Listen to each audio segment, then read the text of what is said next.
Good day guys, for today's video, titingnan natin yung comparison ng tunog ng isang inline 2 cross-plane na sport bike which is yung CF Moto 450 SRS compared to inline 3 cross-plane Yamaha MT-09.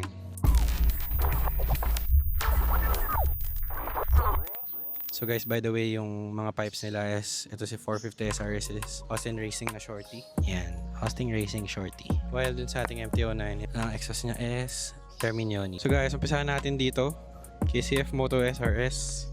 So ganito yung startup niya. Tapos ito guys, naglalaro yan.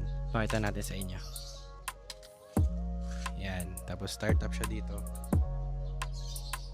Yun, so cold start natin to. Gas pump activation.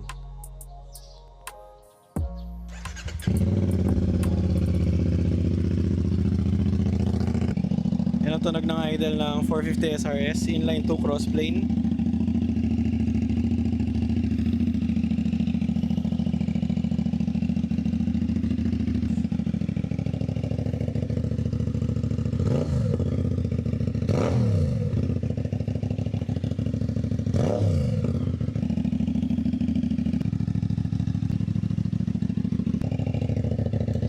Sunod naman natin guys is si MT-09. Si MT-09 naman is a naked bike, 900cc. So ito, pag ni-start mo, wala naman siya masyadong mga laro sa ilaw. Or this is a 2020 model, Gen 2.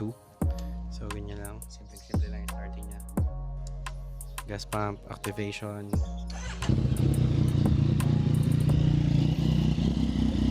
So yun guys, ang idle ni Yamaha MT-09. Ito rin yung mukha niya guys. Gusto ko yung dalawang unit natin.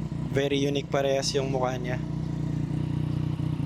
For me, Gen 2 is the best looking among the MT-09 versions.